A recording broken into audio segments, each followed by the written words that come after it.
Hello friends, welcome to Anni's Kitchen. இன்னைக்கு நாம கடலைப்பருப்பு சுண்டல் எப்படி செய்யறதுன்னு பார்க்க போறோம்.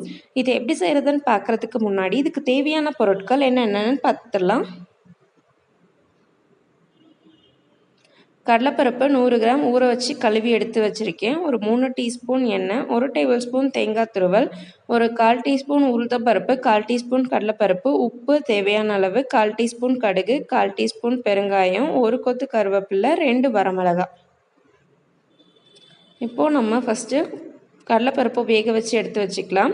கடலைப்பருப்புக்கு தேவையான அளவுக்கு உப்பு போட்டு இது மூழ்கிற அளவுக்கு தண்ணி சேர்த்து நம்ம ஒரே ஒரு விசிலுக்கு குக் பண்ண போகிறோம். இது 1 hour ஊற வச்சாலே போதும், நல்லா சூப்பராக ஊறிடும். ரொம்ப நேரம் இதை ஊற வைக்கணும்னு அவசியம் இல்லை. ஸோ இது இன்ஸ்டண்ட்டாக நம்ம ரெடி பண்ணிடலாம். 1 மணி நேரத்துக்கு முன்னாடி நம்ம யோசித்தோம்னா அப்போவே நம்ம ஊற வச்சிட்டோம் அப்படின்னாலே நமக்கு ரெடி பண்ணிடலாம். இப்போது இதை ஒரே ஒரு விசில் குக் பண்ணாலே நல்லா மாவு மாதிரி வெந்துடும். நம்ம ஒரு விசில் கழித்து எப்படி இருக்குன்னு பார்க்கலாம். ஒரு விசில் ஆயிடுச்சு, ப்ரெஷரும் போயிடுச்சு. நம்ம இதை ஓப்பன் பண்ணி செக் பண்ணிடலாம். பாருங்கள், பார்த்தாலே தெரியுது நல்லா வெந்திருக்குன்றது. இந்த மாதிரி பருப்பு ஐட்டம் எல்லாமே நமக்கு சீக்கிரமாக வெந்துடும். நான் எடுத்து காமிக்கிறேன் பாருங்கள் தொட்டவுடனே எப்படி நல்லா நசுங்கிடுச்சுன்ட்டு. ஓகே, இப்போ தண்ணி வடித்து இதை நம்ம எடுத்து வச்சுருக்கோம். தண்ணி இல்லாமல் தான் நம்ம தாளிக்கணும். ஸோ தண்ணி வடித்து எடுத்து வச்சுருக்கோம். இப்போ தாளிக்க ஸ்டார்ட் பண்ணலாம். பேன் சூடு பண்ணி எண்ணெய் சேர்த்துக்கோங்க. எண்ணெய் சூடானதும் நாம் இதில் கடுகு போட்டு பொரிய விட்டுக்கலாம். கடுகு பொரிஞ்சதும் இதில் கடலைப்பருப்பு உளுத்தம்பருப்பு தாளிச்சிக்கலாம். இது கடலைப்பருப்பு தான்றதுனால தாளிக்கும் போது நம்ம கடலைப்பருப்பு யூஸ் பண்ண வேண்டாம்னு நினச்சிங்கன்னா நீங்கள் இதுக்கு பதிலாக பாசிப்பருப்பு கூட சேர்த்துக்கலாம். பாசிப்பருப்பும் உளுத்தம்பருப்பும் போட்டால் கூட நல்லாயிருக்கும் தாளிக்கும் போது. இது கூடவே நான் பெருங்காயம் சேர்த்துட்டேன். இது கொஞ்சம் கலர் மாறிட்டதுனால நம்ம இப்போது மிளகாவும் கருவேப்பிலையும் போட்டுட்டோம். நெய்வேத்தியத்துக்கு செய்கிறதுனால இது கூட நான் பூண்டு தட்டி போடலை. இல்லைன்னா நம்ம இது செய்யும்போது கொஞ்சம் தாளிக்கும் போது இன்னும் என்ன டிஃப்ரெண்ட் பண்ணலான்னா கொஞ்சம் ஜீரகம் போட்டுக்கலாம், கொஞ்சம் மஞ்சத்தூள் போட்டுக்கலாம், அப்புறம் கொஞ்சம் பூண்டு தட்டி போட்டுக்கலாம்.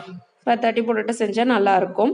மற்ற சுண்டலெல்லாம் பார்த்திங்கன்னா நம்ம ஸ்நாக்ஸாக செய்யும்போது வெங்காயம் போட்டால் நல்லாயிருக்கும். பட் இது வெங்காயம் போட்டால் டேஸ்ட் மாறி போயிடும். அதனால் இது வெங்காயம் போடாமல் இப்படியே சாப்பிட்டா தான் நல்லாயிருக்கும். இப்போது இதோட ஈரப்பதம் நல்லா போயிடுச்சு. ஸோ நம்ம இந்த ஸ்டேஜில் தேங்காய் துருவல் ஆட் பண்ணிக்கலாம்.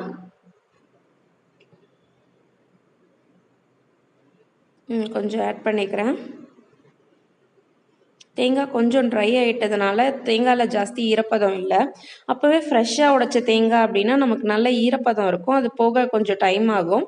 கொஞ்சம் ட்ரை ஆகிடுச்சு அப்படின்னாலே நமக்கு ஈரப்பதம் ஜாஸ்தி இருக்காது. ஸோ நம்ம ரொம்ப நேரம் சாட்டே பண்ணணுன்ற அவசியம் இல்லை. இப்போது நம்ம ஆஃப் பண்ணிடலாம். நம்ம கடலைப்பருப்பு சுண்டல் சர்வ் பண்ணுறதுக்கு ரெடி. இந்த ரெசிபியை நீங்களும் ட்ரை பண்ணிவிட்டு உங்கள் கமெண்ட்ஸ் எங்களுக்கு சொல்லுங்கள். இப்போ நவராத்திரிக்கு கொடுக்கும்போது 1 கப் சுண்டல் கடலைப்பருப்பு சுண்டல் வச்சுட்டு 2 வெத்தலை பாக்கு பூ வச்சுருக்கோம். இது கூடவே 2 வாழைப்பழம் நம்ம வச்சிடலாம். இது மட்டும் கொடுத்தாவே போதும். இந்த வீடியோ உங்களுக்கு பிடிச்சிருந்துச்சுன்னா எங்களோட வீடியோவை லைக் பண்ணுங்கள், எங்கள் சேனலை சப்ஸ்கிரைப் பண்ணுங்கள், அண்ட் உங்கள் ஃப்ரெண்ட்ஸுக்கும் இந்த வீடியோவை ஷேர் பண்ணுங்கள். Thank you friends.